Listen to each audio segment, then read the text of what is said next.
शिवसेनेचे ज्येष्ठ नेते चंद्रकांत खैरे आपल्याबरोबर आहेत। खैरे साहेब, लोकसभेच्या अनुषंगाने टाइम्स नावाचा एक सर्वे आलेला आहे, ज्या सर्वेमध्ये भारतीय जनता पार्टी, एकनाथ शिंदे त्याचबरोबर अजित पवार यांचा जो हा महायुती आहे, या महायुतीला 39 जागा मिळणार असल्याचं सांगितलेलं आहे आणि तुम्हाला 9 जागा। आता काय चाललं माहिती आहे का, आजकाल सर्वे करणारे पण त्या ठिकाणी लालून चालून करतात सगळे। मी तुम्हाला सांगतो की इंडिया टुडेने ज्यावेळी सांगितलं होतं की 36 जागा येतील महाविकास आघाडीच्या, आणि आजही त्या ठिकाणी मी सांगतो तेवढ्याच जागा 36 जागा येऊ शकतात। त्याचं कारण असं आहे की जे काही देशातलं माहोल आहे, लोकांना माहिती आहे की भारतीय जनता पार्टी दुसरे पक्ष कसे फोडते, म्हणजे घराघरात कसं भांडणं लावते।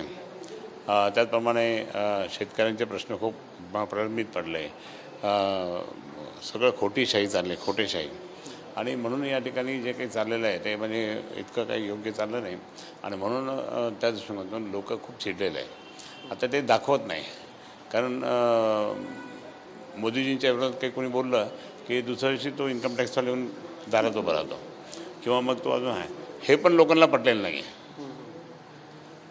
मी जर तुम्हाला खूप त्रास देऊ लागलो, खूप त्रास झाला, तर मला काही लोक खूप चांगलं म्हणतील, अरे हा बेकार माणूस आहे, याचं काही खरं नाही।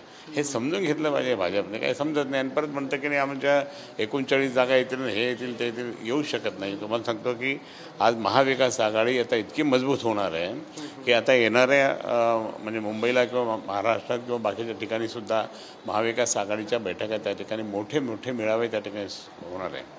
आणि ज्या पद्धतीने सोरेनला पण अटक केली, केजरीवालला सुद्धा ते त्याच धर्तीवर आहे, बाकीच्या इतर सगळ्या ठिकठिकाणी जे काही सुडाचं राजकारण चाललं, ते सुडाचं राजकारण मी तुम्हाला या ठिकाणी सांगतो की सुडाचं राजकारण जनतेला सुद्धा आवडत नाही, पण हे तसं चाललं आहे। त्याचा परिणाम इतका विचित्र होणार आहे, इतका विचित्र होणार आहे की तुम्हाला सांगतो की हे कधी यशस्वी होणार नाही। आणि म्हणून मी तुम्हाला सांगतो की सुडाच्या राजकारणाच्या पोटी, त्याचप्रमाणे बाकीच्या इतक्या समस्या आहे देशात, इतक्या समस्या आहेत, त्या समस्या कोणी सोडू शकत नाही। आणि आज महाराष्ट्रात कर्ज किती कर्ज, आणि रोज भांडणं चालले त्यांचे, हे चाललं। म्हणून मी या ठिकाणी सांगेल की कोणत्याही परिस्थितीमध्ये महाविकास आघाडी ही 36 जागा ज्या आहेत ह्या 100% त्या ठिकाणी लोकसभेमध्ये महाराष्ट्र जिंकतील। 36 जागांचा तुमचा दावा आहे? बिलकुल, पहिल्यापासून आहे तो, आज नाही, पहिल्यापासून आहे, गणितच आहे माझ्याकडे।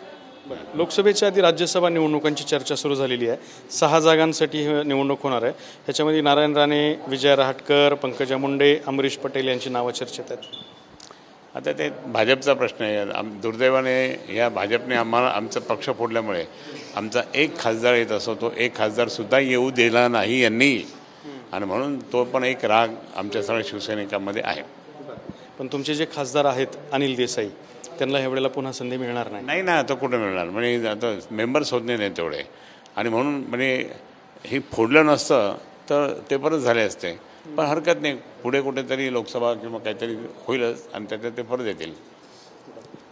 शरद पवार यांच्या गटाला जे नाव मिळालेलं आहे निवडणूक आयोगाकडे, ते नाव मिळवण्यासाठी त्यांना अर्ज करावा लागणार आहे। जर विहित कालावधीत अर्ज नाही केला तर त्यांना तेही नाव मिळणार नाही। विहित कालात ते करतील, आणि शेवटी पक्षाचा प्रश्न आहे, संघटनेचा प्रश्न असतो, आणि त्या दृष्टिकोनातून होईल ते। बारामती लोकसभा मतदारसंघात सुप्रिया सुळे शरद पवारांच्या कन्या खासदार आहेत, मात्र त्या ठिकाणी अजित पवारांच्या पत्नी सुनेत्रा पवार यांना उमेदवारी देण्यासाठी प्रयत्न सुरू झालेले आहेत। भारतीय जनता पार्टीने त्यांना तयारी करण्याची सुद्धा सूचना दिल्याची माहिती समोर येते। बारामती कोणाची? आदरणीय शरद पवार साहेबांची। मग शरद पवार साहेबांची कन्या कोण आहे?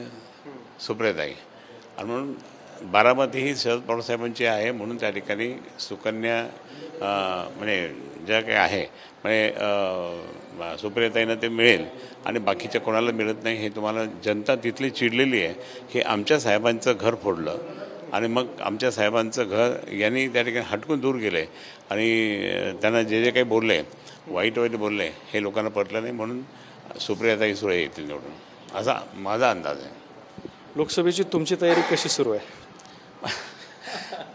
आदेश आला की तयारच आहे। मी शिवसेनेचा नेता असल्यामुळे माझं कामच आहे, आदेश आला की काम, म्हणजे कामात तसं आम्ही कामाला सगळेच लागलेलो आहे, त्यामुळे जो आदेश येईल तो पाळायचा। तुमच्यासमोर तुमचे 3 अत्यंत जवळचे मित्र असणार आहेत. त्यातले पहिला मित्र आहे इम्तियाज जलील, दुसरे मित्र आहेत भागवत कराड, तिसरे मित्र आहेत संदीपान भुमरे. या सगळ्यांशी तुमचा सामना असणार आहे. हे तिघेही माझे जवळचे नाही आहे. इम्तियाज जलील शत्रू आहे, हे भुमरे जे ते शत्रू आहेत. डॉक्टर हे मी त्यांना निर्माण केलेलं आहे, मी त्यांना नगरसेवक केला, मी त्यांना महापौर साहेबांकडे घेऊन गेलो, मी आणि मुंडे साहेब, मग त्यांना महापौर केलं. आणि त्यामुळे ते खूप ज्युनियर आहे. तर त्यामुळे ते मित्र होऊ शकत नाही, शत्रू पण होऊ शकत नाही.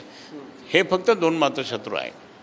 मग ह्या 2 शत्रूपैकी समोर कोण आलेलं तुम्हाला? येऊ द्या हो, कोणी येऊ द्या. हा गड जो आहे शिवसेना प्रमुख माननीय बाळासाहेब ठाकरेंचा गड आहे आणि माननीय उद्धवजींच्या नेतृत्वाखाली मी काम करतो. आज उद्धवजींच्या बाबतीत त्यांनी जे काही काम केलं होतं कोरोनामध्ये, म्हणजे त्यावेळेस मोदींनी सुद्धा स्तुती केली होती, सुप्रीम कोर्टाने स्तुती केली ना. आता आज यांचे चेले जबाडे म्हणताना काही नाही केलं म्हणे.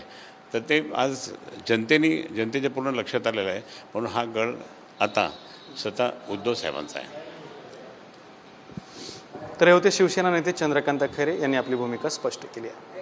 कॅमेरामन हर्षलसोबत दत्ता कानवटे, TV9 मराठी, छत्रपती संभाजीनगर.